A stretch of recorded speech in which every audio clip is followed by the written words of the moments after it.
Video तमाम मौजूद हैं, सोशल मीडिया पर आ रहे हैं, चैनलों पर चल रहे हैं कि किस तरह से कार्यकर्ता रो रहे हैं, फूट फूट कर रो रहे हैं और वो कह रहे हैं कि बिहार के सीएम नीतीश थे और नीतीश रहेंगे, हमें किसी कीमत पर कोई दूसरा सीएम जो है वो मंजूर नहीं। नमस्कार, मैं हिमांशी राजपूत और आप देख रहे हैं भारत एक्सप्रेस डिजिटल। बिहार की राजनीति में इस वक्त बड़ी हलचल देखने को मिल रही है। आपको बता दें कि बिहार के सीएम नीतीश कुमार ने एक पोस्ट साझा किया है और इस बात का ऐलान कर दिया है कि वो राज्यसभा जाना चाहते हैं। ऐसे में अब जो उनका आवास है, उनके आवास के बाहर उनके जो कार्यकर्ता हैं वो लगातार बवाल काट रहे हैं और रो रहे हैं, फूट फूट कर रो रहे हैं, कह रहे हैं कि हम नीतीश को कहीं नहीं जाने देंगे। और ऐसे में अब सबसे बड़ा सवाल ये है कि अगर नीतीश कुमार राज्यसभा जाते हैं तो उनकी जगह बिहार की सत्ता कौन संभालेगा, सीएम के चेहरे के लिए कौन से वो नए चेहरे होंगे। और सबसे बड़ा सवाल तो यही है कि आखिर मुख्यमंत्री नीतीश कुमार ने ये फैसला क्यों लिया। बस इसी मुद्दे पर हमारे साथ बातचीत करने के लिए हमारे सहयोगी हैं, हरिशंकर जी हैं और राशिद जी हैं। तो चलिए इनसे बात करते हैं। तो हरिशंकर जी, सबसे पहले आपसे जानना चाहूंगी, बिहार की राजनीति, जब बिहार में इलेक्शन चल रहे थे तब से ही जो विपक्ष था वो लगातार कह रहा था कि सीएम नीतीश कुमार अब बूढ़े हो चुके हैं, उन्हें सीएम का जो पद है उन्हें छोड़ देना चाहिए, आराम करना चाहिए, रेस्ट करना चाहिए, बहुत सी ऐसी चीज़ें हो रही थी। तो क्या लगता है विपक्ष की इन बातों को मान लिया है सीएम नीतीश कुमार ने और इसी वजह से फैसला ले लिया है राज्यसभा जाने का? नहीं, विपक्ष की बात नहीं। जब चुनाव हुए थे और उस समय बम्पर चुनाव में जीत मिली थी बीजेपी को और जेडीयू को, उससे चुनाव के दौरान ही और उससे पहले भी आपसी अंडरस्टैंडिंग हो गई थी कि कुछ दिनों के लिए नीतीश कुमार बनेंगे सीएम, उसके बाद जो है वो दिल्ली जाएंगे। हालांकि उस समय अगर नीतीश कुमार दिल्ली जाते तो सबसे घाटा जो है वहाँ पर बीजेपी को होता। खासतौर से लोगों के बीच ये संदेश जाता कि बीजेपी ने नीतीश कुमार को जो है जो मतलब विपक्ष आरोप लगा रहा था कि नीतीश कुमार की पार्टी खत्म करना चाहती है बीजेपी, ये सारी चीज़ें उन पर जो आरोप था वो सिद्ध हो जाता। कई बार जनता को लगता कि नहीं, विपक्ष सही आरोप लगा रहा है, इसीलिए उस चीज़ को टाला गया। अब इस समय नीतीश कुमार अब राज्यसभा में आपको दिखेंगे और वहाँ पर जो है मुख्यमंत्री का नया चेहरा संभावित तौर पे बीजेपी से होगा।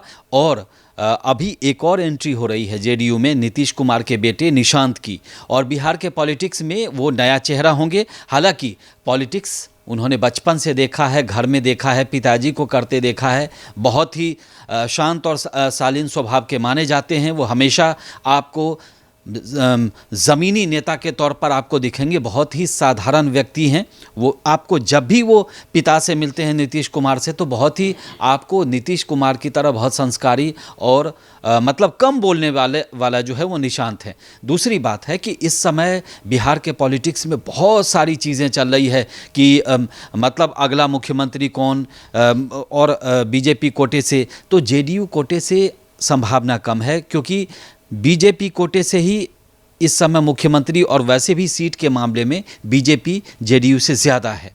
तो मुझे लगता है कि बीजेपी का ही मुख्यमंत्री होगा। और बिहार के पॉलिटिक्स में ये नया नहीं, बहुत बड़ी चीज़ हो रही है कि नीतीश कुमार दिल्ली आ रहे हैं। क्योंकि आप याद करिए, वाजपेयी सरकार में वो मंत्री रहे, उसके बाद उनकी वापसी हो गई, वहाँ पर मुख्यमंत्री वो लगातार 5 टर्म से हैं।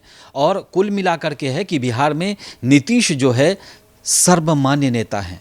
एक और सवाल हो सकता है आपका कि नीतीश कुमार जो है वह, उनको यहाँ दिल्ली आने को लेकर के जदयू के जो बहुत सारे नेता हैं वो विरोध कर रहे हैं। और विरोध क्यों हो रहा है?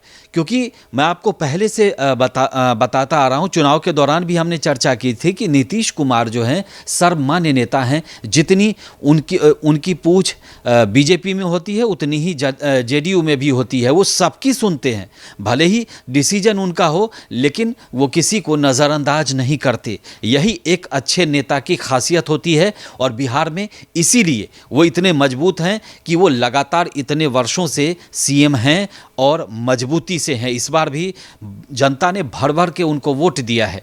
तो मुझे लगता है कि नीतीश कुमार जो है उनका बिहार से दिल्ली आना एक अपने आप में युग का दूसरे तरफ जाना है। युग का दूसरे तरफ तो जाना है, लेकिन सीएम नीतीश अपनी जो पारी जो भी चल रही है उनकी, वो भी तो पूरा कर सकते थे। अगले इलेक्शन में चले जाते राज्यसभा, भी बीच में जाने की क्या ज़रूरत थी? ये फैसला क्यों लिया गया? आपसी सहमति, जोर जबरदस्ती, क्यों? नहीं, कोई जोर जबरदस्ती नहीं। नीतीश कुमार ये पहले ही फैसला ले चुके थे, लेकिन हमने आपको बताया कि जनता में गलत संदेश नहीं जाए, इसीलिए चुनाव के बाद भी बीजेपी का मुख्यमंत्री हो सकता था। लेकिन अगर उस समय होता तो विपक्ष, आप देखिए, लगातार आरोप लगा रहा था कि बीजेपी जेडीयू को खत्म कर रही है, नीतीश कुमार को साइडलाइन कर रही है। तो अगर उस समय मुख्यमंत्री अगर बीजेपी का चेहरा होता तो आप भी और हम भी कहते कि वाकई में जो विपक्ष कह रहा है उसका आरोप सही है। लेकिन अब ये सही समय है, अब सरकार को चलते हुए कुछ महीने बीत चुके हैं, तो इस समय मुख्यमंत्री के तौर पर वो इस्तीफा दे करके दिल्ली आएंगे और दिल्ली राज्यसभा में आपको मुख्यमंत्री, पूर्व मुख्यमंत्री बनकर के दिखेंगे। लेकिन वो पूर्व मुख्यमंत्री ही नहीं रहेंगे, मुझे लगता है कि वो यहाँ पर केंद्रीय मंत्री का भी उनको पद दिया जाएगा, एक अच्छा मंत्रालय उनको मिल सकता है, क्योंकि नीतीश कुमार एक बिहार के बड़े चेहरे में से हैं। तो बीजेपी भी ये चाहेगी कि संसद में वो अपनी बात रखें। हालांकि आपने देखा बहुत सारे वीडियोस सामने आते हैं जिसमें कई बार विपक्ष का आरोप रहता है कि वो उनकी ज़्यादा उम्र हो गई है, बहुत सारे आरोप विपक्ष लगाता है। तो इसीलिए अब जब भी लोकसभा की कार्यवाही और राज्यसभा की कार्यवाही होगी तो आपको नीतीश कुमार दिखेंगे, लेकिन मुझे लगता है सांसद के तौर पे होंगे ही और एक मंत्री के पद पर के तौर पर भी आपको दिखने वाले हैं। तो कुल मिला के ये जो फैसला है ये आपसी सहमति से लिया गया है। हरिशंकर जी कह रहे हैं फैसला आपसी सहमति से लिया गया है, तो फिर नीतीश कुमार के आवास के बाहर जो कार्यकर्ता है वो लल्लन सिंह को और संजय झा को जयचंद क्यों बता रहे हैं पार्टी का? देखिए, पार्टी के कार्यकर्ता इस वक्त नाराज़ है क्योंकि नीतीश कुमार एक नया चेहरा नहीं है, पहले से कितने रहे हैं, 10 बार के सीएम रहे हैं और बिहार की जनता खूब उन्हें प्यार करते हैं और उनके कार्यकर्ता जो हैं वही इस पे नाराज़ हैं। उनका ये साफ कहना है कि अगर नीतीश कुमार बिहार छोड़ के दिल्ली चले जाएंगे तो फिर यहाँ रहेगा कौन। और मैं आपको ये बता दूं कि राजनीति में कुछ भी एकाएक नहीं होता हिमांशी, जो होता है पूरी प्लानिंग के साथ होता है। हाँ, फैसले वो हैं जो आगे पीछे हो सकते हैं, लेकिन जो चर्चाएं होती हैं, जो फैसले लिए जाते हैं, उसके पीछे एक पूरी स्ट्रैटेजी होती है, पूरी प्लानिंग होती है। और मैं आपको बता दूं, इसकी चर्चा तो बीते दिन से चल ही रही थी कि नीतीश कुमार राज्यसभा जाएंगे, नामांकन करेंगे, ये सब को लेके। लेकिन अब जब खुद नीतीश कुमार ने पोस्ट करके कह दिया है तो राजनीतिक चर्चाएं और अपने चरम पर पहुंच गई। मैं आपको एक ट्वीट दिखाना चाहता हूं जो नीतीश कुमार के हैंडल से पोस्ट किया गया है। उन्होंने कहा है कि पिछले 2 दशक से भी अधिक समय से आपने अपना विश्वास और समर्थन मेरे साथ लगातार बनाए रखा और उसी के बल पर हमने बिहार की और आप सब लोगों की पूरी निष्ठा से सेवा की है। आपके विश्वास और समर्थन की ही ताकत थी कि बिहार आज विकास और सम्मान का नया आयाम प्रस्तुत कर रहा है। इसके लिए भी पूर्व में भी मैंने आपके प्रति कई बार आभार व्यक्त किया है। संसदीय जीवन शुरू करने के समय से ही मेरे मन में इच्छा थी, यानी उन्होंने खुद ही इच्छा जगा दी है कि पहले से ही मेरे मन में इच्छा थी कि मैं बिहार विधानमंडल के दोनों सदनों के साथ साथ संसद के दोनों सदनों का भी सदस्य बनूं। इसी क्रम में मैं इस बार के हो रहे चुनाव में राज्यसभा का सदस्य बनना चाह रहा हूं। मैं आपको पूरी ईमानदारी के साथ विश्वास दिलाना चाहता हूं कि आपके साथ मेरा ये संबंध भविष्य में भी बना रहेगा और आपके साथ मिलकर एक विकसित बिहार बनाने का संकल्प पूर्वतम सरकार जो है वो कायम रहेगा। जो नई सरकार बनेगी उसको मेरा पूर्ण सहयोग और मार्गदर्शन रहेगा। यानी उन्होंने साफ इसमें कह दिया है कि वो बिहार छोड़कर जो है वो राज्यसभा जा रहे हैं, दिल्ली जा रहे हैं और इसके अलावा जो भी अब नई सरकार बनेगी, साथ ही साथ जो नया सीएम होगा उसके साथ उनका पूरा सहयोग होगा ताकि बिहार विकसित बने, ताकि जैसे उसके कार्य हो रहे थे इनके शासनकाल में वैसे ही हों। लेकिन दूसरी तरफ जो है, जो कार्यकर्ता जो उनसे प्यार करते हैं, जो जेडीयू के तमाम समर्थक हैं, आपने देखा होगा कि किस तरह अब ये हंगामा मच रहा था। जेडीयू के खुद जो विधायक आए थे वहाँ पे, उनकी भी गाड़ी उन्होंने पीछे भगा दी कि वो एंट्री ही नहीं होने दे रहे हैं। कार्यकर्ता इतने आक्रोश में, और खूब देखिए वीडियो तमाम मौजूद हैं, सोशल मीडिया पर आ रहे हैं, चैनलों पर चल रहे हैं कि किस तरह से कार्यकर्ता रो रहे हैं, फूट फूट कर रो रहे हैं और वो कह रहे हैं कि बिहार के सीएम नीतीश थे और नीतीश रहेंगे, हमें किसी कीमत पर कोई दूसरा सीएम जो है वो मंजूर नहीं है। और रही राज्यसभा भेजने की बात, हिमांशी, उनके लिए भी कह रहे हैं कि आप उनके बेटे को राज्यसभा भेज दो, लेकिन जो बिहार का मुख्यमंत्री है उसे नीतीश को ही बना रहने दो। जी, देखिए, उनके बेटे की भी काफ़ी चर्चा चल रही है, निशांत कुमार की। और अगर निशांत कुमार राजनीति में एंट्री करते हैं तो किस टाइप की जिम्मेदारी उनको दी जा सकती है? देखिए, निशांत कुमार जो हैं उनकी पॉलिटिक्स में एंट्री हो रही है। आज संभावित तौर पे वो जेडीयू की सदस्यता लेंगे और मुझे लगता है कि डिप्टी सीएम भी बनाए जा सकते हैं, या मंत्रालय अगर मिलेगा तो कोई बड़ा पद उनको दिया जा सकता है। दूसरी बात कि उनके बारे में आपको बता दूं कि वो बहुत ही शांत स्वभाव के हैं, बड़े संस्कारी आपको दिखेंगे और राजनीतिक की बारीकियां उन्होंने पिताजी से सीखी है। संस्कार भी नीतीश कुमार जैसे बहुत ही बेहतरीन इंसान हैं, वैसे नेता के अलावे वो भी वैसे ही हैं। तो मुझे लगता है कि उनको बड़ी जिम्मेदारी में आप देख सकती हैं। अभी तो एंट्री हुई है और वो मतलब विधान परिषद के जरिए लाए जा सकते हैं। इसके अलावा बीजेपी में आप पूछ रही थी बीजेपी के मुख्यमंत्री के तौर पे, तो बीजेपी के मुख्यमंत्री के रेस में भी कई नाम हैं। सबसे पहले सम्राट चौधरी हैं, वो ओबीसी समाज से आते हैं और इस समय खासे लोकप्रिय हैं बिहार में। और जो बीजेपी की जो स्ट्रॉन्ग पॉलिसी होती है एडमिनिस्ट्रेशन को लेकर के, उसके एक मतलब अगली सीट पर वो बैठे हुए हैं। और दूसरा है कि वो मतलब लगातार लोगों के बीच अपनी बात रखते हैं, प्रभावशाली दावेदार माने जाते हैं मुख्यमंत्री के, और वो कुशवाहा समाज से आते हैं। दूसरी बात है, दूसरा नाम जो है नित्यानंद राय का है, वो यादव समाज से आते हैं। इस समय जो है वो केंद्र में राज्य मंत्री हैं, गृह राज्य मंत्री हैं, गृह मंत्री अमित शाह के काफ़ी करीबी माने जाते हैं। और नित्यानंद राय जो है वो इस समय सांसद हैं, उजियारपुर क्षेत्र है समस्तीपुर से लगता हुआ, वहाँ से वो इस समय सांसद हैं। तो मुझे लगता है कि एक वो भी नाम है, क्योंकि बीजेपी जो यादव समुदाय बिहार में अच्छी खासी संख्या है, तो लालू यादव के तिलिस्म और तेजस्वी के तिलिस्म में और ज़्यादा सेंध लगाने के लिए मुझे लगता है कि इन पर अपना दाव खेल सकती है, इनको मुख्यमंत्री भी बनाया जा सकता है। इसके बाद जो है अगला नाम आपको बताऊं, विजय सिन्हा।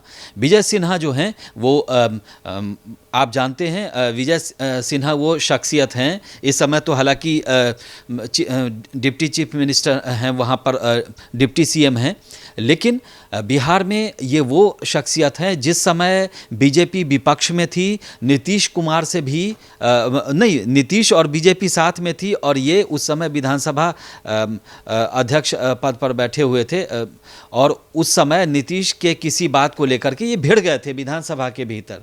तो आप समझ लीजिए हिंदूवादी चेहरा इनका माना जाता है।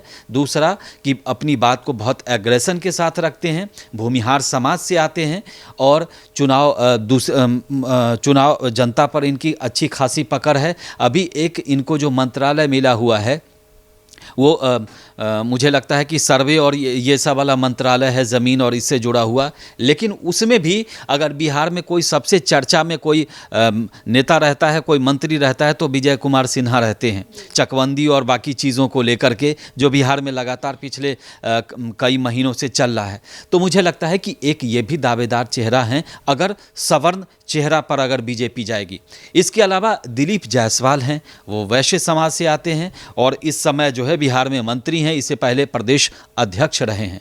तो उन पर भी बीजेपी अपना ये आजमा सकती है, भरोसा जता सकती है। और दिलीप जायसवाल का संगठन में काफ़ी मजबूत पकड़ माना जाता है, लोगों से उनके अच्छे संपर्क हैं। और वैसे भी आप देखें तो बिहार में सुशील मोदी और बाकी उस तबके के नेता के अलावा इनकी अपनी अलग छवि रही है। हो सकता है बीजेपी एक नया जो है अपना कार्ड इनको भी लेकर के सामने आ सकती है। हमेशा बीजेपी करती है, आप देखें कई राज्यों में ऐसा हुआ है कि बीजेपी जब भी फैसले लेती है, बड़े नेता का लेती है, चाहे मुख्यमंत्री हो चाहे केंद्र में उस तरीके का, तो वो चौंकाने वाले फैसले होते हैं। आप भजनलाल राजस्थान में देख लीजिए, मोहन यादव आप मध्य प्रदेश में देख लीजिए, छत्तीसगढ़ में भी आप देख लीजिए। तो कुल मिला करके है बीजेपी हमेशा चौंकाने वाली फैसले सामने लेकर के आती है। तो हो सकता है कि इनके अलावा भी कोई नया नाम हो, लेकिन अभी तक के फिलहाल अभी तक मुझे लगता है कि ये नाम सबसे आगे हैं मुख्यमंत्री की रेस में। इसमें किसी फीमेल नेता का नाम चर्चाओं में नहीं है?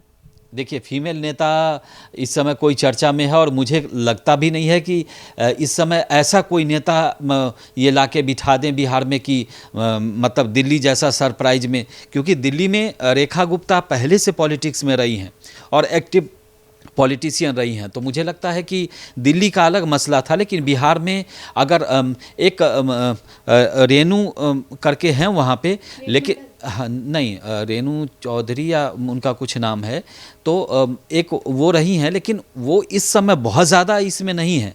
तो मुझे लगता है कि और सरप्राइज में तो बीजेपी का जवाब नहीं है, किसी नेता को सामने उठाकर ला कर के वो सीएम बना सकती है। लेकिन इस समय महिला में उतना सशक्त मुझे नहीं लग रहा कोई कैंडिडेट जिनको ये सीएम बनाएंगे।